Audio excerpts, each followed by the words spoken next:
मुद्रा खोज का सफर जारी है। हेलो दोस्तों, नमस्कार। स्वागत है आपका मेरे चैनल में जिसका नाम है मुद्रा खोज। आज फिर हम लेके हैं एक इंडियन एफएमसीजी कंपनी का स्टॉक रिव्यू जिसका नाम है आईटीसी, इंडियन तंबाकू कंपनी। और जानेंगे पूरी डिटेल में कंपनी के बारे में, कंपनी के प्रोस्पेक्टिव्स के बारे में, कंपनी के फ्यूचर के बारे में, और लास्ट में हर बार की तरह बात करेंगे 5 बिग कंपटीटर के बारे में और बॉटम लाइन पे जानेंगे कि क्या कंपनी के प्रोस्पेक्टिव्स हैं लॉन्ग टर्म इन्वेस्टमेंट के लिए और क्या कंपनी ने पास्ट में रिटर्न दिया है। तो पूरी डिटेल में बात करेंगे। आइए शुरू करते हैं। आइए अब सबसे पहले बात करते हैं कंपनी के प्रोफाइल के बारे में। कंपनी का नाम आईटीसी लिमिटेड है और कंपनी 1910 में एस्टेब्लिश हुई थी और कंपनी सिगरेट मैन्युफैक्चरिंग में इंडिया की नंबर 1 कंपनी है।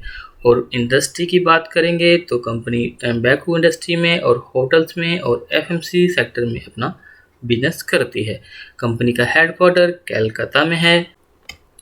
अब बात करते हैं कंपनी के एडवांटेज के बारे में। कंपनी डिफरेंट सेगमेंट में ऑल ओवर इंडिया में अपना बिजनेस करती है। एट प्रेजेंटली भी कंपनी 5 सेगमेंट्स में अपना बिजनेस कर रही है। कंपनी 1975 में लॉन्च हुई थी होटल चेन्स के साथ, जो कि इंडिया की और कंपनी की सबसे ज़्यादा ग्रोथ करने वाली चेन है। और आज की डेट में कंपनी की होटल चेन इंडिया की सेकंड लार्जेस्ट चेन है जो कि इंडिया में है। और कंपनी के पास 108 होटल जो कि 70 डिफरेंट लोकेशंस पे हैं विद इन इंडिया। और कंपनी होटल सेगमेंट्स में कई तरह के सेगमेंट्स में ऑपरेट करती है। और इन्वेंट्री की बात करेंगे रूम्स की तो कंपनी के पास 2,90,000 रूम्स की इन्वेंट्री है एट प्रेजेंटली। इसके अलावा ऑर्गेनाइज डोमेस्टिक सिगरेट सेगमेंट के अंदर कंपनी के पास 80% का मार्केट शेयर है। और कंपनी के पास बहुत वाइड रेंज है सिगरेट सेगमेंट के अंदर, जो कि इंडिया में बहुत स्टेबल ब्रांड्स हैं और इंडिया में बहुत लाइक किए जाते हैं, जैसे कि insignia, India king, classic, gold flag, American club etcetera. इसके अलावा सिगरेट सेगमेंट के रेवेन्यू का कंट्रीब्यूशन कंपनी का 45% है और मार्जिन में अगर देखेंगे तो 84% का कंट्रीब्यूट करता है सिगरेट सेगमेंट कंपनी का। सबसे पहले अब बात करते हैं product and category wise revenue breakup की।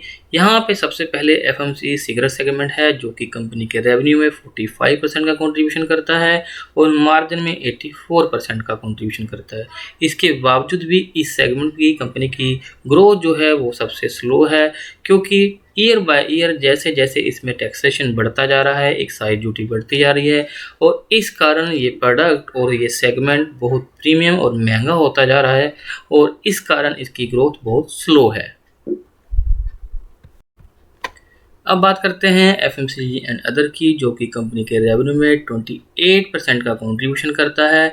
और कंपनी इस सेगमेंट में भी एक लीडिंग एफएमसीजी कंपनी है इंडिया के अंदर।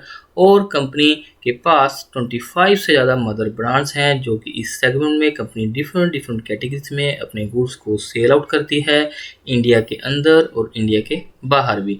इसके अलावा कंपनी अपने गुड्स को 60 से ज़्यादा देशों में एक्सपोर्ट करती है और कंपनी इंडिया के अंदर 7 मिलियन आउटर्स को डायरेक्ट सर्विस देती है अपने चैनल्स के थ्रू और अपने पार्टनर्स के थ्रू। इसके अलावा कंपनी के पास 45 कैटेगरीज और 700 से ज़्यादा प्रोडक्ट्स हैं एफएमसीजी सेक्टर के अंदर, जो कि एक बड़ी एफएमसीजी कंपनीज के बाद लाइक हिंदुस्तान लीवर या नेस्ले या प्रॉक्टर एंड गैम्बल या ब्रिटानिया के बाद 5th नंबर कंपनी का एफएमसीजी सेक्टर के अंदर है।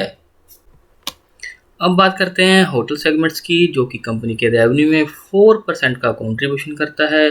और इस सेगमेंट में भी कंपनी एक सेकंड लार्जेस्ट चेन है इंडिया के अंदर और कंपनी के पास 70 लोकेशंस पे डिफरेंट कैटेगरीज के यानी कि हर तरह के सेगमेंट्स के होटल्स हैं 17 लोकेशन पे विद इन इंडिया।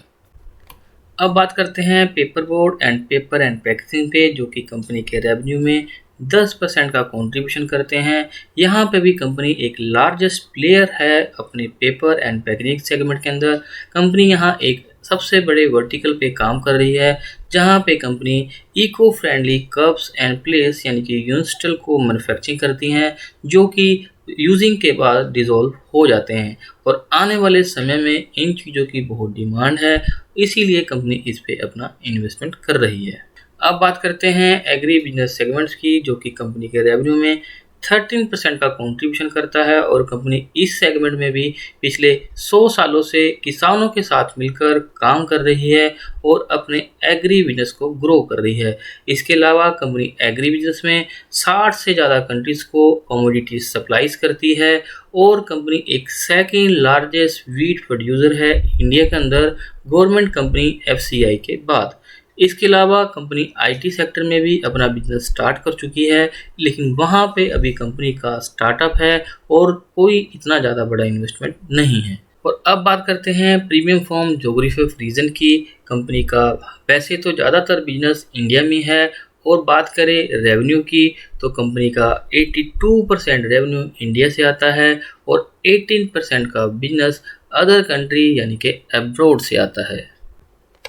अब बात करते हैं कंपनी की एग्जीक्यूशंस की। कंपनी ने जहां पर D2C में अपना इन्वेस्टमेंट किया था, इसके अलावा कंपनी ने माइनॉरिटी स्टॉक यानी कि मदर स्पर्श में भी अपना इन्वेस्टमेंट किया, जो कि एक आयुर्वेदिक सेगमेंट्स में काम करता है, और नेचुरल पर्सनल केयर स्टार्टअप्स में जहां पे नेचुरल केयर पर्सनल एक नेचुरल प्रोडक्ट प्रोड्यूस करता है। इसके अलावा माइलो में कंपनी ने अपना इन्वेस्टमेंट किया था, उसको एक्वायर किया था। और इसके अलावा कंपनी ने जुलाई 2020 में सनराइज फूड को एक्वायर किया था, जो कि 2150 करोड़ रुपए की एक डील थी। अब बात करते हैं लार्ज डिस्ट्रीब्यूटर नेटवर्क की, जहां पे कंपनी के ऑल ओवर इंडिया में 7 मिलियन आउटलेट्स को कंपनी कैटर कर रही है अपने चैनल्स के थ्रू, अपने पार्टनर के थ्रू, ताकि हर तरह का कस्टमर कंपनी की पकड़ में रहे और कंपनी की पहुंच में रहे। और कंपनी 4000 पॉपुलेशन के विलेजेस को डायरेक्ट वहां पे अपना डिस्ट्रीब्यूटर बनाकर सर्विस दे रही है, ताकि रूरल में भी कंपनी की पहुंच हो। और यही चीज़ें एक लार्ज डिस्ट्रीब्यूटर नेटवर्क एक कंपनी को बड़ा बनाते हैं, चाहे वो हम हिंदुस्तान लीवर की बात करें या फिर नेस्ले की बात करें या फिर ब्रिटानिया की बात करें। क्योंकि एफएमसी सेक्टर के अंदर अगर आपको काम करना है तो आपकी रूरल में और अर्बन में हर जगह पहुंच होना बहुत ज़रूरी है, ताकि आपका प्रोडक्ट हर तरह का कस्टमर यूज़ करे और ज़्यादा से ज़्यादा आपके कस्टमर की स्ट्रेंथ हो। आइए अब बात करते हैं कंपनी के ब्रांड्स के बारे में। कंपनी के पास वैसे तो बहुत से ब्रांड हैं कंपनी, क्योंकि मल्टीपल सेगमेंट्स में और मल्टीपल कैटेगरीज में काम करती है। कंपनी के पास बहुत से ऐसे स्टेबल ब्रांड्स हैं जो कि मार्केट में एक छत्तर राज रखते हैं, जैसे कि आशीर्वाद आटा, Sunfeast biscuit, Yuppie noodles, Bingo chips. Classmate में कंपनी हर तरह का स्टेशनरी का प्रोडक्ट बनाती है। मंगलदीप धूप और Fiama and Savlon and Aashirvaad segment के अंदर ही company gluten free product produce करती है। जूसेस में कंपनी बी नेचुरल के नाम से है, और इसके अलावा कंपनी मिल्क भी प्रोड्यूस करती है आशीर्वाद सेगमेंट के अंदर। और इसके अलावा कंपनी कैंडीज और बिस्किट सेगमेंट के अंदर भी मार्केट लीडर है। अब बात करते हैं कैटेगरी वाइज कंपनी के ब्रांड्स की, जो कि कंपनी की कैटेगरी में नंबर 1 पे हैं। आशीर्वाद आटा जो कि अपने सेगमेंट में नंबर 1 है। सनफीस्ट बिस्किट जो कि बिस्किट सेगमेंट में कंपनी का नंबर 1 है। बिंगो में स्नैक्स कैटेगरी में कंपनी नंबर 1 है, और मंगलदीप धूप में जो कि धूप सेगमेंट्स में नंबर 1 है। क्लासमेट नंबर 1 यानी कि नोटबुक्स में नंबर 1 है, आपने जरूर देखा होगा मार्केट के अंदर। और नूडल सेगमेंट में कंपनी का कैटेगरी में यप्पी नंबर 2 पे है। अब बात करते हैं कंपनी के सबसे कॉस्टली सेगमेंट के बारे में। कंपनी ने 2016 में एक फेबल नाम से चॉकलेट लॉन्च किया, जो कि इंडिया का सबसे लग्जरी और सबसे कॉस्टली चॉकलेट है। और कंपनी ने इसको लॉन्च करने के लिए ऑल ओवर इंडिया में 10,000 आउटलेट्स को सेल पॉइंट्स को चूज़ किया, और कंपनी आज तक उसी पे ही सेल कर रही है। और इसके अलावा आगे चलकर कंपनी कोको फार्मर्स के साथ डायरेक्ट इस पे काम करेगी, और इंडिया में जितने भी कोको की वैरायटीज़ हैं उन पे इस सेगमेंट में काम करेगी, और इस सेगमेंट्स को काफ़ी आगे ले जाने के लिए सोच रही है कंपनी। आइए अब नज़र डालते हैं फाइनेंशियल्स पे। फाइनेंशियल्स पे नज़र डालना बहुत ज़रूरी है जब मैटर इन्वेस्टमेंट का होता है, और वो भी लॉन्ग टर्म इन्वेस्टमेंट का। और फाइनेंशियल्स हमें ये बताते हैं कंपनी का सेल ग्रोथ क्या चल रहा है और कंपनी का एक्चुअल पोजीशन क्या है, वो हमें फाइनेंशियल ही बता पाते हैं।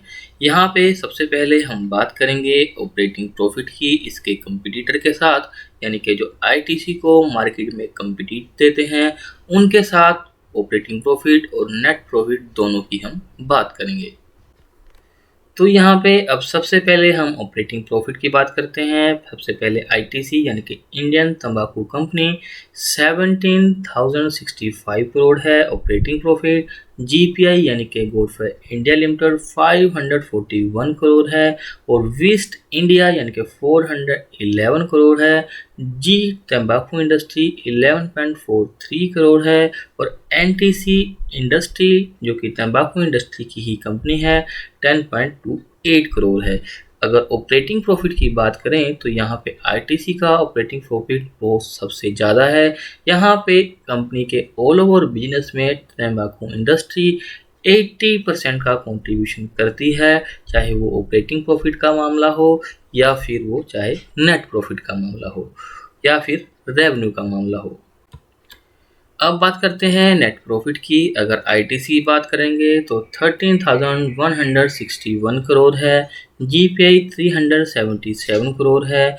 बीस्ट इंडस्ट्री 311 करोड़ है, और जी तंबाकू 7.63 करोड़ है, और एनटीसी इंडस्ट्री 8.04 करोड़ है। यहाँ पे भी आईटीसी सबसे आगे है क्योंकि आईटीसी के पास तंबाकू इंडस्ट्री का 80% मार्केट शेयर है, और कंपनी के ओवरऑल रेवेन्यू में यानी कि प्रॉफिट में 84% का कंट्रीब्यूशन करता है तंबाकू इंडस्ट्री। अब बात करते हैं रिटर्न ऑन इक्विटी की। लास्ट 10 ईयर में 25%, लास्ट 5 ईयर में 23%, और लास्ट 3 ईयर में 24% एंड लास्ट ईयर में 25%। रिटर्न ऑन इक्विटी हमें यहाँ पे ये बताता है कि पर्टिकुलर सेगमेंट ने, पर्टिकुलर शेयर ने अपने इन्वेस्टर्स को क्या इक्विटी पे रिटर्न दिया है। अब बात करते हैं आरओसी की, यानी कि रिटर्न ऑन कैपिटल एम्प्लॉयमेंट की। 2013 की बात करेंगे तो 51%, 2014 की बात करेंगे तो 50%, 2015 की बात करेंगे तो 48%, 2016 की बात करेंगे तो 40%, 2017 की बात करेंगे तो 36%, 2018 की बात करेंगे तो 35%, 2019 की बात करेंगे तो 35%, 2020 की बात करेंगे तो 33%, 2021 की बात करेंगे तो 29%, जो 2022 में होने वाली है 34% रिटर्न ऑन कैपिटल एम्प्लॉयमेंट। अब बात करते हैं डेट की, जो कि डेट एक कंपनी में बहुत बड़ा रोल अदा करता है। 2013 की बात करेंगे तो 102 करोड़, 2014 की बात करेंगे तो 242 करोड़, 2015 की बात करेंगे 269 करोड़, 2016 की बात करेंगे तो 84 करोड़, 2017 की बात करेंगे तो 46 करोड़, 2018 की बात करेंगे तो 36 करोड़, 2019 की बात करेंगे तो ओनली 13 करोड़, 2020 की बात करेंगे तो 277 करोड़, और 2021 में 271 करोड़, जो 222 का अज्यूम किया गया यहाँ पे 249 करोड़। तो इतनी बड़ी कंपनी के होने के बावजूद और इतना डाइवर्सिफाइड पोर्टफोलियो होने के बावजूद डेट यहाँ ऑलमोस्ट ज़ीरो दिखाई दे रहा है, यानी कि कंपनी डेट ऑलमोस्ट फ्री है।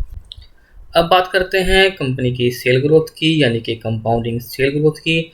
सेल ग्रोथ हमें यहाँ पे ये बताती है कि पर्टिकुलर सेगमेंट्स या पर्टिकुलर कंपनी क्या ग्रोथ कर रही है। अगर सेल हो रही है तो उसी से हम समझ सकते हैं कंपनी के प्रोस्पेक्टिव और कंपनी का फ्यूचर। 10 साल की बात करेंगे तो 9% का ग्रोथ है, 5 साल की बात करेंगे तो 7% का ग्रोथ है, और 3 साल की बात करेंगे तो 8% का ग्रोथ है, और TTM 23% का ग्रोथ है। और अब बात करते हैं कंपाउंडिंग प्रॉफिट ग्रोथ की। 10 साल की बात करेंगे तो 25%, 5 साल की बात करेंगे तो 23%, 3 साल की बात करेंगे तो 24%, TTM की बात करेंगे तो 25%। अब बात करते हैं स्टॉक प्राइस CAGR की। तो पिछले 10 साल की बात करेंगे तो 15%, 5 साल में 3%, 3 साल में 4% और पिछले 1 साल में 21%। स्टॉक प्राइस CAGR से मतलब यहाँ पे ये है कि पर्टिकुलर सेगमेंट ने, पर्टिकुलर स्टॉक ने अपने प्राइस में हमें क्या रिटर्न दिया है या क्या ग्रोथ दी है। पिछले 5 साल में और 3 साल में कंपनी का जो ग्रोथ है, जो स्टॉक प्राइस का CAGR है वो बहुत कम है, यानी कि कंपनी का शेयर बहुत स्लो चला है पिछले 3 साल में और पिछले 5 साल में। अब बात करते हैं 5 बिग कंपटीटर की, जो कि इस कंपनी को यानी कि ITC को तंबाकू इंडस्ट्री में कंपटीशन देते हैं इंडिया के अंदर। तो सबसे पहला नाम है गॉडफ्रे फिलिप्स इंडिया लिमिटेड, दूसरे नंबर पे है VST इंडस्ट्रीज, तीसरे नंबर पे है गोल्डन तंबाकू इंडस्ट्रीज, फोर्थ नंबर पे है NTC इंडस्ट्रीज। तो ये चारों कंपनीज कंपनी को तंबाकू इंडस्ट्री में कंपटीशन देते हैं। हालांकि ITC का मार्केट शेयर 80% है तंबाकू इंडस्ट्री के अंदर, लेकिन फिर भी ये कंपनी कहीं ना कहीं कंपनी को कंपटीशन देते हैं। इसके अलावा ब्रिटानिया इंडस्ट्री लिमिटेड, जो कि कंपनी को बिस्किट सेगमेंट में कंपटीशन देती है, हिंदुस्तान लीवर, जो कि कंपनी को फेमस सेगमेंट के अंदर यानी कि पर्सनल केयर सेगमेंट के अंदर कंपटीशन देती है, नेस्ले यप्पी सेगमेंट के अंदर कंपनी को कंपटीशन देती है। आइए अब बात करते हैं 5 स्ट्रॉन्ग पॉइंट्स की। यहाँ सबसे पहले पॉइंट है ग्रोइंग इंडस्ट्री। इंडस्ट्रीज बहुत ग्रोइंग है। अगर हम एक सेगमेंट को छोड़ दें यहाँ पे तंबाकू इंडस्ट्री को, जो कि बहुत स्लो ग्रो कर रहा है, लेकिन इसके अलावा चाहे हम FMCG की बात करें या फिर एग्री बिजनेस की बात करें, या पेपर बोर्ड की बात करें, या फिर पैकेजिंग बिजनेस की बात करें, या फिर सबसे बड़ी होटल इंडस्ट्री की बात करें, तो ये सभी तरह की इंडस्ट्रीज आने वाले समय में बहुत ग्रोइंग इंडस्ट्री हैं, जो कि कंपनी का एक बहुत बड़ा स्ट्रॉन्ग पॉइंट है। दूसरा पॉइंट है यहाँ पे एक्सपीरियंस। कंपनी को 100 ईयर का एक्सपीरियंस है इंडस्ट्री के अंदर, मार्केट के अंदर। तो कंपनी को अच्छी तरह से समझ है कि मार्केट को कैसे हैंडल करना है या फिर मार्केट में कैसे पकड़ बनानी है। तीसरा पॉइंट है यहाँ पे डाइवर्सिफाई पोर्टफोलियो। जैसे कि हमने पिछले पॉइंट में बात करी, एट प्रेजेंटली कंपनी 5 सेगमेंट्स में काम कर रही है और कंपनी का पोर्टफोलियो बहुत बड़ा है और साथ में ही बहुत ज़्यादा डाइवर्सिफाई है। डाइवर्सिफाई होने के कारण कंपनी अलग अलग सेगमेंट्स में, अलग अलग वर्टिकल्स में काम कर रही है, जिससे आने वाले समय में कंपनी को बहुत बड़ी कंपनी होने का चांसेस बनाती है और ये कंपनी का एक स्ट्रॉन्ग पॉइंट है। स्ट्रॉन्ग रीच की बात करें, जैसे कि हमने पिछले पॉइंट्स में बात करी कि 7 मिलियन आउटलेट्स को कंपनी टच करती है FMCG सेगमेंट्स में या फिर अदर सेगमेंट्स में अपने चैनल्स के थ्रू, अपने पार्टनर्स के थ्रू। तो कंपनी का ये भी एक स्ट्रॉन्ग पॉइंट है। जब भी कंपनी नया प्रोडक्ट लेके आती है या फिर अपने प्रोडक्ट को प्लेस करना चाहती है, तो ये स्ट्रॉन्ग डिस्ट्रीब्यूटर और नेटवर्क और रीच ये कंपनी की बहुत हेल्प करते हैं एक नए प्रोडक्ट को मार्केट के अंदर प्लेस करने के लिए। तो स्ट्रॉन्ग ब्रांड्स की बात करें, जो कि लास्ट पॉइंट है, कंपनी के पास बहुत से ऐसे स्ट्रॉन्ग पॉइंट्स हैं सभी सेगमेंट्स में, चाहे वो FMCG सेक्टर हो। जैसे सेक्टर में कंपनी के पास आशीर्वाद आटा है और यप्पी नूडल है, और बिस्किट सेगमेंट में डार्क फंटेंसी जैसा बिस्किट है। अगर हम बात करें सिगरेट की, तो गोल्ड फ्लैग जैसा स्ट्रॉन्ग ब्रांड जो कि मार्केट में 40 से 45% का मार्केट शेयर रखता है। और बात करें अदर सेगमेंट की, जैसे कि स्टेशनरी यानी कि क्लासमेट की नोटबुक देखी होगी जरूर आपने। क्लासमेट भी कंपनी का बहुत स्ट्रॉन्ग ब्रांड है। इस तरह से कंपनी के पोर्टफोलियो में ऑलमोस्ट 700 ब्रांड्स हैं, जहां पे कंपनी 10 ऐसे ब्रांड्स हैं जो कि मार्केट में कंपनी को मोनोपोली देते हैं और ये कंपनी को स्ट्रॉन्ग प्रेजेंस करने में हेल्प करते हैं। तो ये भी एक कंपनी का स्ट्रॉन्ग पॉइंट है। तो ये हैं 5 पॉइंट जो कि कंपनी को स्ट्रॉन्ग बनाते हैं और कंपनी की प्रेजेंस को और कंपनी की ग्रोथ में हेल्प करते हैं। अब बात करते हैं बॉटम लाइन की। जैसे कि हमेशा की तरह हम लास्ट में बॉटम लाइन पे बात करते हैं कंपनी के बारे में, कंपनी के प्रोस्पेक्टिव्स के बारे में, कंपनी के फाइनेंशियल्स के बारे में। अगर हम यहाँ पे फाइनेंशियल्स पे नज़र डालें तो कंपनी के पास बहुत सा हमें सरप्लस पैसा दिखाई देगा कंपनी के एसेट्स में और कंपनी के फाइनेंस में, जो कंपनी को बहुत स्ट्रॉन्ग बनाता है। और अदर फाइनेंशियल्स की भी बात करें, चाहे वो ग्रोथ की बात हो या फिर सेल की बात हो या फिर डेट की बात हो या फिर नंबर्स की बात हो, वहाँ पे सभी पॉइंट्स पे कंपनी अच्छी नज़र आ रही है। और बात करें कंपनी के प्रोस्पेक्टिव्स की, इतना डाइवर्सिफाई पोर्टफोलियो होने के बाद कंपनी अपने हर सेगमेंट्स पे बहुत अच्छा काम कर रही है और डे बाय डे और ईयर बाय ईयर ग्रोथ भी लेकर आ रही है। और आने वाले समय में इस तरह की चीज़ें एक कंपनी को बहुत अच्छा और बहुत बड़ा कंपनी बनाती हैं, जो कि एक कंपनी के लिए एक लंबी अवधि के लिए बहुत अच्छी बातें होती हैं। बात करें अगर नेगेटिव पॉइंट की, तो यहाँ पे एक ही नेगेटिव पॉइंट दिखाई दे रहा है, जो कि है तंबाकू इंडस्ट्री, जहाँ पे कंपनी को लोकल लेवल पे बहुत ज़्यादा कंपटीशन मिलता है और डे बाय डे इस कंपनी की सेल या ग्रोथ एज पर एक्सपेक्टेशन नहीं आ पा रही है। या फिर इसको अदर वर्ड्स में कहें कि यहाँ पे तंबाकू इंडस्ट्री में कंपनी की ग्रोथ बहुत स्लो आ रही है। इसके अलावा सभी सेगमेंट्स की बात करें, चाहे वो एफएमसीजी हो, चाहे वो एग्री का बिजनेस हो, चाहे वो पेपर बोर्ड का काम हो या फिर पैकेजिंग का काम हो, इंक्लूडिंग होटल, सभी सेगमेंट बहुत अच्छा काम करते हुए नज़र आ रहे हैं और कंपनी को बहुत अच्छा बनाते हैं लंबे समय में। तो अगर आप मेरे हिसाब से पूछें तो मुझे यहाँ कंपनी बहुत अच्छी नज़र आ रही है लंबी अवधि के लिए। लेकिन अगर आप जब भी इन्वेस्टमेंट करें, आप अपने फाइनेंशियल एडवाइज़र के एडवाइस के हिसाब से ही इन्वेस्टमेंट करें। तो दोस्तों, ये था एक डिटेल आईटीसी लिमिटेड का, जो कि एक इंडिया की लीडिंग कंपनी है। तो दोस्तों, वीडियो अच्छा लगा हो तो लाइक कीजिएगा, दोस्तों के साथ शेयर कीजिएगा और चैनल को सब्सक्राइब कीजिएगा, ताकि आने वाले समय के स्टॉक के एनालिसिस आपको मिलते रहें। धन्यवाद।